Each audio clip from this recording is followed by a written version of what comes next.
Love Challenge. Thank you, Love Challenge. Gracias, Reto del Amor. Nos encantó el reto del amor. Thank you, Love Challenge. Keep it going. Let's keep the Love Challenge going.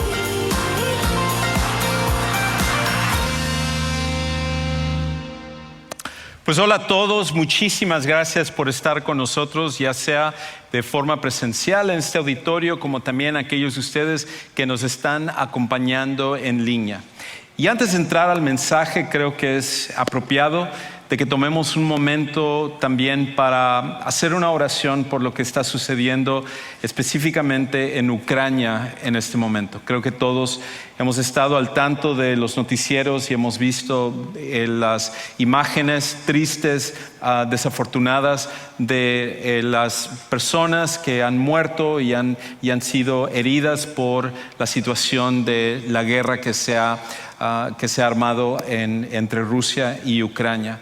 Veía un artículo, inclusive un video de un papá que había quedado con su hijo y su mamá, la esposa de él, la mamá del niño, fue con un grupo para llevarlos a la frontera con Polonia para salvaguardarlos, y el papá, teniendo que quedarse a pelear, encargó el niño a otra persona, un extraño, para que llevara a su hijo de 5 años para volver a ver a su mamá. Y la buena noticia de este artículo era de que el niño de 5 años se volvió a unir con la mamá, la mamá llena ahí de lágrimas, y el niño también. Y como esta imagen hay muchas otras cosas que están sucediendo. La guerra nunca es algo que va a traer cosas buenas, sobre todo cuando la motivación no es el de traer justicia, sino más bien traer violencia, dolor y tratar de afirmar el poder, y eso es lo que estamos viendo en este momento. En adición a ello, hay no solo mujeres, niños y hombres, personas que están sufriendo en Ucrania, sino que tenemos misioneros, tenemos iglesias cristianas, tenemos hermanos y hermanas en Cristo que están sufriendo en este momento por la situación que está pasando. Así que lo que queremos hacer entonces como iglesia es tomar un momento simplemente para poner esta situación en las manos de un Dios que Él puede tomar lo malo y hacer algo bueno de ello. Así que ora conmigo.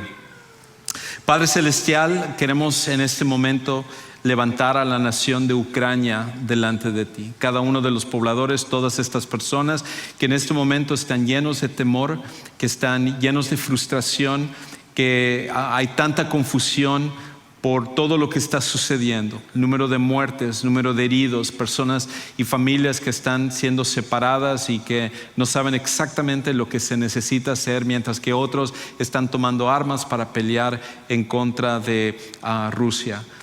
Señor, nosotros al final entendemos que la guerra nunca viene de ti. La guerra es un reflejo del corazón humano, de un mundo caído que tú nunca quisiste que estuviera sufriendo por lo que estamos viendo en este momento en esta nación. Y entendemos que eso tiene ramificaciones no solo sobre Ucrania y sobre Rusia, sino sobre el resto de nuestro mundo que está interconectado. Por eso queremos poner todo esto en tus manos y que tú traigas un fin a esta guerra, y aún más, no solo un fin, sino que traigas una paz que puede venir solamente a través de Jesucristo. Dale fortaleza a las iglesias, a los cristianos, a los que te sirven en ese lugar para ministrar y poder ser tus herramientas en este momento tan difícil, no solamente en Ucrania, sino que cristianos en Rusia, y ellos puedan levantarse y ser la luz y la sal del mundo, para que ellos sean tus instrumentos en este momento. También a nosotros como iglesia y las iglesias que están alrededor del mundo, que nosotros podamos ser tus instrumentos efectivos para poder ir de acuerdo a tu plan y tu propósito. Y todas estas cosas oramos y lo pedimos en el nombre de Cristo Jesús. Amén. Pues estamos en medio de una serie que se llama El Reto del Amor. Y el propósito de esta serie nunca fue que simplemente nos dedicáramos a tener mensajes diferentes cada semana, sino que pudiéramos poner en práctica lo que es el amor. Y por eso muchos de nuestros grupos de conexión, nuestra iglesia sembró en ellos, dándoles dinero para que ellos pudieran ir a hacer obras y aparte de ello, ellos juntaron dinero y recursos para ir y poder servir a diferentes comunidades. Y las historias que han salido de estos grupos de conexión y estos grupos que se han formado en nuestra iglesia en los diferentes campos es increíble, lo cual estaremos celebrando la próxima semana. Pero la razón por la cual estamos haciendo esto es porque al final nuestro concepto del amor como que se ha diluido muchísimo. Y aunque es un término que usamos de una forma tan común, la realidad es esta, que nuestro concepto del amor es muy limitado en cuestión de lo que verdaderamente es el amor. El amor, en su esencia, es un reflejo de la persona de Dios. Y cuando nosotros comparamos nuestro amor, el amor que tenemos en nuestras relaciones, el amor que nosotros tenemos hacia las personas que están a nuestro alrededor, lo comparamos con la manera como Dios trata a las personas, vemos algo completamente diferente. Y si nosotros adoptamos el verdadero concepto del amor, de cómo Dios trata a las personas, revolucionaría cada una de nuestras relaciones, nuestros matrimonios, revolucionaría la relación de padres e hijos y familias y amigos y nuestra iglesia y muchas otras relaciones. Y por eso el reto del amor no es algo que se acaba la próxima semana, sino que es un reto que tenemos día a día de vivir con el amor de Dios. Ahora, lo que hemos estado haciendo es que nos hemos enfocado sobre una parte de la Biblia donde nos especifica, donde nos define, donde nos aclara un poco más lo que significa realmente el amor. Y ese pasaje es conocido famosamente como el capítulo del amor. Se encuentra en una carta que escribió a un famoso hombre de la historia que se llama Pablo, el apóstol Pablo. Y él en esa carta que escribió a un grupo de seguidores de Jesús en la ciudad de Corinto, él trata de esclarecer, pero no solo para ellos, sino para nosotros también, realmente lo que es el amor. Y entonces él toma frase por frase, tratando de explicar, el amor es esto, el amor es esto. Y entonces él empieza a decir, pero el amor también no es lo siguiente. Y entonces así cada semana hemos estado hablando acerca de las cosas que es el amor, como la bondad y la paciencia. Pero también hemos estado hablando acerca de que el amor no es orgulloso, el amor no es egoísta. Y así cada semana hemos estado hablando de las partes de las que no son el amor. Y hoy vamos a concluir con esta última parte de lo que el amor no es. Y una de las cosas que nosotros tenemos que reconocer es que el amor no es injusto. El amor no es injusto. Ahora, voy a hablar acerca de esto de la injusticia desde un aspecto un poquito diferente. Cuando nosotros pensamos en injusticia, pensamos en una corte, pensamos en abogados, pensamos en un juez, pero cuando Pablo habla acerca de la injusticia en este pasaje, en realidad está hablando acerca de que el amor no es injusto en el sentido de que el amor no es malo, no se alegra en la maldad. No se alegra en aquello que está mal, como vamos a ver en un momento. Y esto es algo que nosotros tenemos que escuchar, porque un problema que nosotros tenemos hoy en día, y nos da vergüenza decirlo, a lo mejor es cuando yo lo diga, tú vas a decir, no, ese no es un problema para mí, eso otras personas no es, de ese pie yo no cojeo, pero la realidad es que es algo que se aplica para todos nosotros, y es esto, que tenemos una fascinación por ver fracasar a otros. Tenemos una fascinación como sociedad y como individuos por ver fracasar a otros. Tú dirás otra vez, no, Juan Carlos, esto no. Ahí sí no latinaste conmigo. Otras veces sí me has dado duro, pero esta vez como que no tiene nada que ver conmigo. Pero en realidad esto es algo que tiene que ver con todos nosotros. De hecho, lo que es interesante es que en nuestro idioma, en el español como en el inglés, no tenemos un término para hablar acerca de la alegría que viene cuando otros fracasan, cuando a otros les va mal. Pero otros idiomas han logrado capturar esto. El más conocido, por lo menos en inglés, es el término que se ha adoptado del alemán, que es el término Schadenfreude. Y Schadenfreude simplemente significa la alegría por la desgracia ajena. La alegría por la desgracia ajena. Y lo interesante es que no solamente es en el alemán donde encontramos esto, lo encontramos por ejemplo en el francés también. El término en el francés se llama joyeux maligne Y este término significa, otra vez, el gozo por el que le vaya mal a otras personas. Inclusive en el japonés, aunque no tienen un término específico, sí tienen un dicho, el cual dice: la desgracia ajena es como la miel.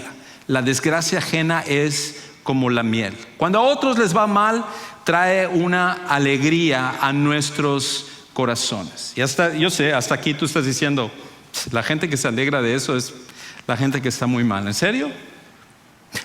¿Qué tal en nuestras redes sociales? Cuando nosotros le damos ese like a los memes que están burlándose de los políticos, por ejemplo. Ese político que nos cae mal, que es del partido contrario al de nosotros, y que se burlan de él y nosotros lo compartimos y nosotros ponemos ahí me gusta y se lo mandamos a otras personas porque nos burlamos de que a ellos les va mal. ¿O qué tal las celebridades? Cuando hay esas historias acerca de que a uno se divorció o que a uno lo agarraron haciendo alguna cosa y nosotros nos cae mal ese artista o esa celebridad, nosotros lo compartimos y nos da mucha alegría cuando eso le sucede. Es ese equipo de deportes, ¿verdad?, al cual nosotros le vamos, y cuando hay un rival a ese equipo de deportes, no solamente nos da alegría cuando nuestro equipo gana, sino cuando ese desgraciado equipo pierde, el otro equipo al que odiamos, nos da una alegría aún mayor que cuando gana nuestro propio equipo. El Schadenfreude es algo común en nosotros. Es un problema del corazón humano porque nos alegramos cuando a otros les va mal. Porque, como vamos a ver en un momento, hay varias características con respecto a ello, pero hay algo que revela en el corazón humano, la oscuridad de nuestro corazón humano cuando a otros les va mal. Me acuerdo hace algunos años vino un artista muy famoso a Houston y la gente llegó para verlo en su concierto y todo, y esperando 2 horas antes para entrar al concierto, y este artista salió a su presentación y entonces salió bailando, me acuerdo, y entonces algo pasó que se tropezó y saliendo por la misma, guácatelas, se cayó así fuera de la tarima y tuvieron que llevarlo en una ambulancia y se acabó el show ahí. Y me acuerdo la cantidad de memes y videos que salieron burlándose de él. Lo sé porque yo compartí como 100, lo sé porque cierto, como 10 más o menos, no es cierto. Pero cuando uno lo ve como eso, todos nosotros somos buenos para burlarnos de las demás personas. Porque hay algo en nosotros que como que cuando a alguien le va mal, como que es una burla. Inclusive, un famoso filósofo que se llama Friedrich Nietzsche, un filósofo alemán, como muchos de los filósofos que no conocen de Dios, tienen cosas en las cuales está mal lo que escriben, pero en otras cosas aciertan en ciertos aspectos. Y Friedrich Nietzsche escribió acerca de esto del Schadenfreude. Y él dice en uno de sus escritos lo siguiente. Él dice: ver sufrir a los demás nos hace bien. Hacer sufrir a los demás lo hace aún más. Es por eso que tendemos a hacer eso. Es un dicho duro, pero un principio poderoso, humano, demasiado humano. Lo que Friedrich Nietzsche estaba diciendo es que esto es una característica que está en todos nosotros. Ahora, para Nietzsche, que rechazaba a Dios, él estaba poniéndolo simplemente como naturaleza humana, pero la realidad es esto, de donde proviene, es de la naturaleza pecaminosa que cada uno de nosotros tenemos. Y es por eso que nos pasa, que tenemos esa felicidad cuando otros fracasan, cuando a otros les va mal. Es esa persona que está con su café y se tropieza y de repente todo el café se le derrama y nosotros vamos ahí a ayudar, pero por dentro nos estamos muriendo de risa, estamos tratando de no decir nada y estamos en nuestra mente diciendo qué bueno que le pasó a él o a ella y no me pasó a mí. Es algo súper común en nosotros. Pero aún más, no es solamente el deseo de ver fracasar a otros, sino que el otro problema que nosotros tenemos es esto, que nos alegra, nos da una alegría tremenda cuando en especial sufren los que nos hacen sufrir. Nos alegra cuando sufren los que nos hacen sufrir. Si una persona te ha hecho daño, si una persona ha hablado mal de ti, si una persona te ha lastimado, quizás tú estuviste casado con alguien y esa persona te fue infiel o te maltrató o algo sucedió, te quitó muchas de las cosas que tú tenías y de repente esa persona se divorcia, se casa con otra persona y luego le empieza a ir muy mal y tú estás diciendo yes, para que vean, no era yo, era la otra persona. Es la alegría que te da, es ese jefe que a lo mejor te maltrató, pero luego lo agarraron de que estaba robando dinero y lo despidieron e inclusive lo encarcelaron. Es esa persona que en algún momento habló mal de ti para luego caer en exactamente lo mismo que te estaba criticando a ti. Y cuando le sucedió algo malo a esa persona, tú estabas diciendo, qué bueno que le pasó esto para que entienda lo que esto se siente. No es solamente la alegría que nos da por el fracaso de otros, sino el sufrimiento, en especial por aquellos que nos han hecho sufrir en algún momento. Y cuando a ellos les va mal, cuando nos enteramos que a esas personas nos van mal, hay algo dentro de nosotros que trae una satisfacción, una alegría tremenda en nuestro corazón. Y por eso Pablo, cuando él escribió acerca de esto, él escribió en 1 Corintios 13:6 y él dice esto: el amor no se regocija de la injusticia, no le da la alegría cuando a otros les va mal, cuando otros pasan por una situación terrible, sino que se alegra con la verdad. Le da alegría cuando la persona que está mal, cuando la persona que nos ha hecho daño, cuando otros tienen, pero sobre todo cuando ellos encuentran la verdad y sus vidas entonces cambian por completo. Eso es lo que Pablo dice, que lo que el amor realmente hace. El amor reacciona con alegría cuando a otros les va bien y cuando encuentran la verdad, sobre todo la verdad de Dios. Pero no es eso lo que muchas veces nosotros batallamos como sociedad. E inclusive aquellos de nosotros que somos seguidores de Jesús caemos en exactamente el mismo juego que caen todas las demás personas. Y el problema a la larga es que esta actitud nos hace sentirnos mejor que con nosotros mismos. Esta actitud nos hace sentir mejor con nosotros mismos. Es ahí la razón por la cual tenemos esta tendencia. Esta es nuestra naturaleza, porque si a otra persona le va mal, entonces hay algo dentro de cada uno de nosotros que nos hace sentir un poco mejor acerca de nosotros. Te enteras que otra persona, un amigo tuyo, una pareja, ellos pasaron por un divorcio y hay algo que te dice dentro, qué bueno, yo no sufro de esos problemas, yo estoy bien en mi matrimonio. Otros les despiden de su trabajo y tú dices, ahí está, seguro fueron malos trabajadores, se lo merecen, pero yo tengo mi trabajo. Hay algo dentro de nosotros que cuando a otros pasan por estas situaciones, dentro de nosotros, la razón por la cual sufrimos de esto del Schadenfreude es porque trae una alegría por la satisfacción que tenemos con nosotros mismos. Nos hace sentir que somos mejores porque nosotros no hemos caído en exactamente el problema de otras personas. Aunque nosotros tenemos nuestras debilidades, nos enfocamos en las debilidades de otros y nos trae satisfacción saber que ellos han pasado por una situación que nosotros no hemos pasado. Y el problema a la larga con respecto a todo esto es que esta sensación, esta forma de actuar, lo único que trae es toxicidad hacia nuestra vida. Ahora, esto no es algo que simplemente es mi opinión. Eso es algo que inclusive aquellos que estudian la conducta humana se han dado cuenta acerca de esto. En varios estudios que se han hecho acerca de por qué la gente le da alegría o satisfacción ante el sufrimiento de otras personas, uno de esos estudios arrojó algo muy interesante.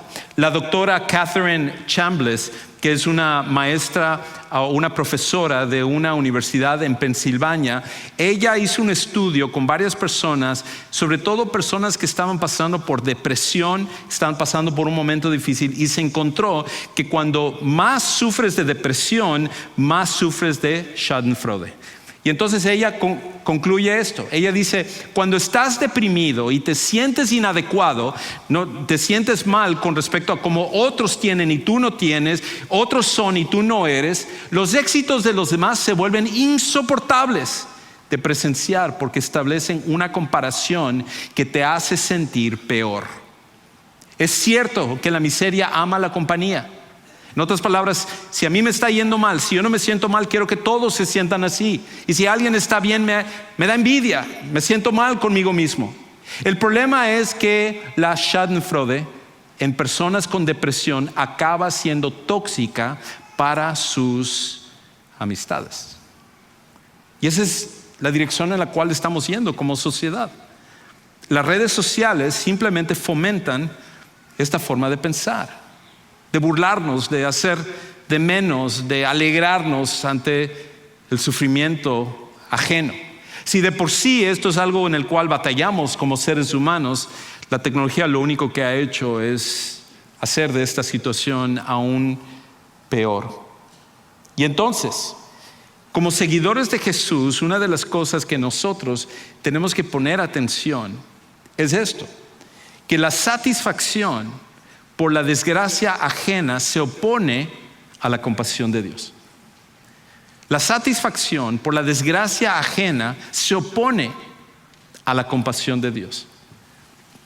Nosotros como seguidores de Jesús deberíamos en nuestras vidas estar modelando la compasión que Dios siente por las personas, sobre todo cuando a las personas les va mal, sobre todo cuando las personas están sufriendo. Y eso debería de causar en nosotros una compasión por esas personas, no una alegría por el sufrimiento ajeno o por la desgracia ajena, en vez de la alegría que eso normalmente trae a nuestros corazones. Y por esa razón, muchas veces nuestras acciones como seguidores de Jesús, en vez de ser acciones de compasión, lo único que hacemos es decir, no, es que se tuvo la culpa, es que se lo merece, es que eso fue el resultado de todo. Y entonces todo eso, que aunque si bien puede ser cierto, lo que va haciendo es va erosionando la compasión que deberíamos de tener en nuestros corazones y que Dios muestra hacia todas las personas, incluyéndote a ti y a mí, cuando nosotros sufrimos o pasamos por malas decisiones también. Y el otro problema es esto, que actuar así deshumaniza a otros y a nosotros. Actuar así deshumaniza a otros y a nosotros. Porque lo que sucede es que cada vez que nos burlamos de ese político, de esa celebridad, de ese artista, de esa persona conocida, de ese gobernante, lo que estamos haciendo es deshumanizando a esa persona como si simplemente fuera un objeto de burla, y no como una persona que fue creada a la imagen de Dios y que tiene valor delante de Dios. Y en el proceso de deshumanizar a aquellos de los que nosotros nos burlamos, lo que estamos haciendo es deshumanizándonos nosotros también. Porque entonces nos empezamos a volver inmunes al dolor ajeno. Y cuando nos volvemos inmunes al dolor ajeno, al sufrimiento ajeno, jamás podemos entonces reflejar el plan de Dios en nuestras vidas. Y el otro problema es esto, que al final, todo esto, el vivir con una alegría hacia el dolor ajeno, nos distancia de Dios, que ama a cada persona sin preferencias. Nos distancia de Dios, que ama a cada persona sin diferencias, sin acepción, sin preferencias. Dios no ama a una persona más que a otra persona.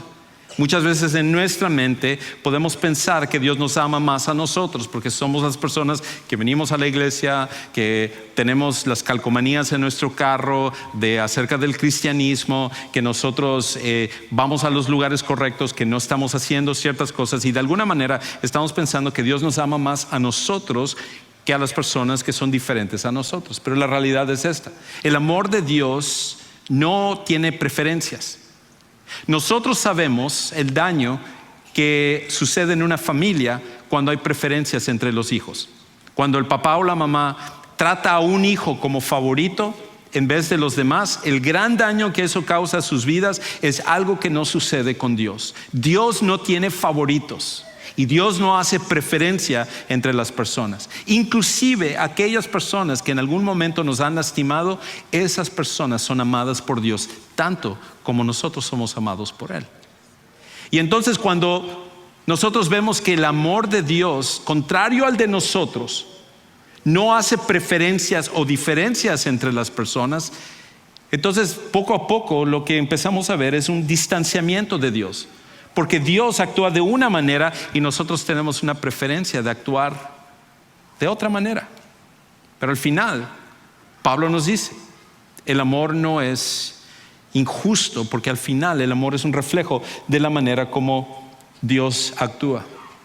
Eso es lo que vemos en la historia, por ejemplo, de Jonás, donde en el momento en el cual Dios quiso usar a Jonás y decirle, anda a predicarles a los de Nínive para que yo los pueda ayudar y para que en el lugar donde ellos están no sufran y todo, Jonás dijo, no, prefiero no ser parte de esto, me voy en la dirección contraria porque yo no quiero que Dios quite el sufrimiento de esta gente que se lo merece. Y muchas veces nosotros somos exactamente igual. Leemos en las páginas de la Biblia la historia de Jonás y nos rascamos la cabeza y decimos, ¿cómo es posible que él haya actuado de esta manera y haya sido tan rebelde? Y la respuesta es, de la misma manera como nosotros lo somos. Que nosotros tomamos una actitud donde amamos a los que nos aman, tratamos bien a los que nos tratan bien, pero maltratamos a los que nos maltratan y hablamos mal de los que hablan mal de nosotros y le pagamos a las personas con la misma moneda que nos pagan a nosotros. Dios no hace eso contigo y conmigo.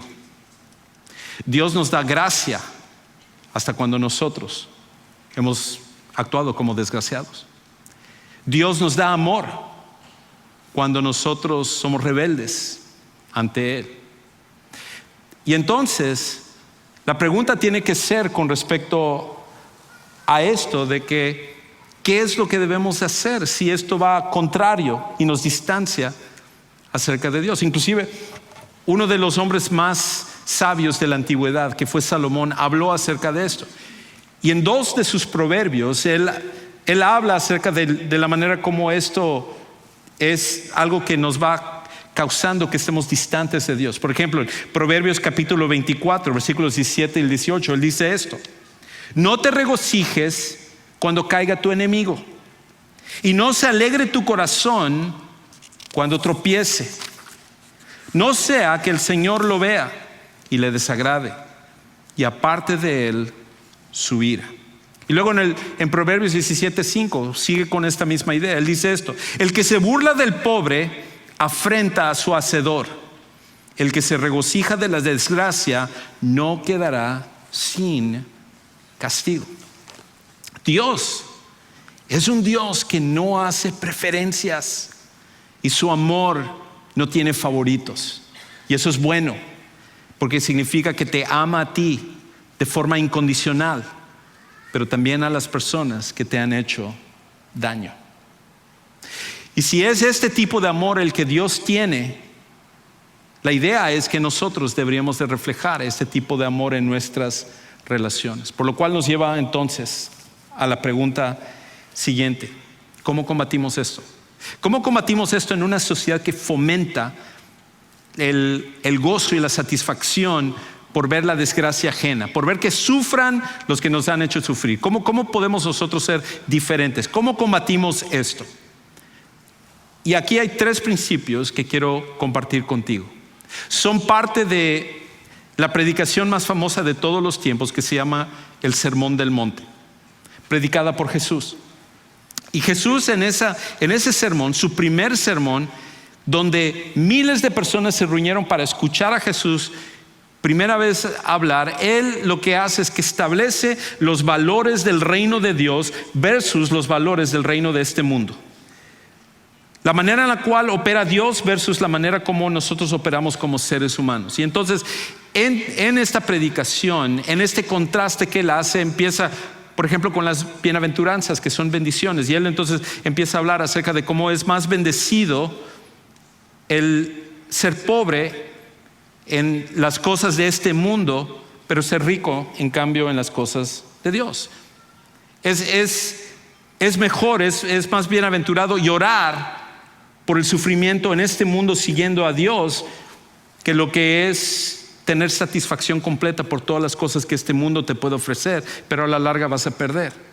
Y entonces él empieza a hacer el contraste entre estas cosas. Y entonces llega una parte en esta predicación donde él nos reta a que nosotros podamos inclusive tratar a las personas que nos han hecho daño de una forma diferente. Y el primer principio que él nos reta es esto: ama como Dios lo hace en vez de como lo hacemos nosotros.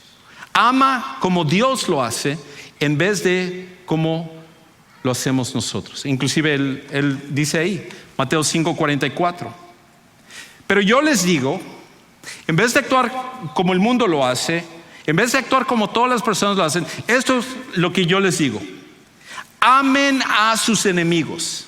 Wow, amen a sus enemigos. Eso significa los que nos han hecho daño, los que quizás en algún momento nos causaron un daño físico, un daño emocional, un daño financiero, un daño espiritual.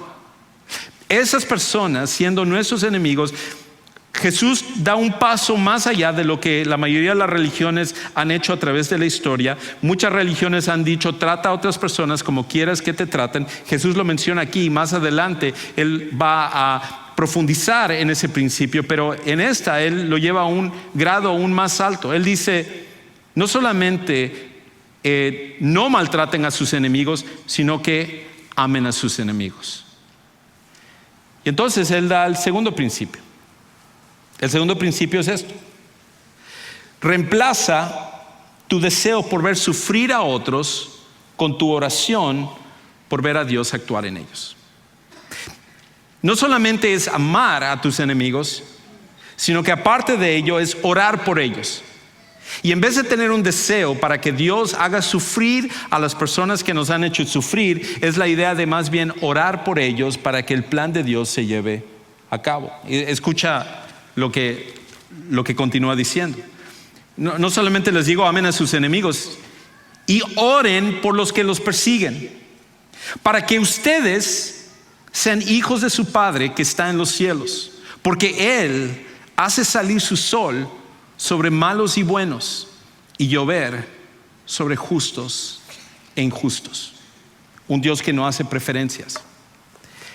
Él lo que dice entonces es: cuando tú ames a tus enemigos y ores por ellos, hasta cuando ellos te han maltratado, tú vas a ser como una persona que refleja el amor de tu Padre Celestial.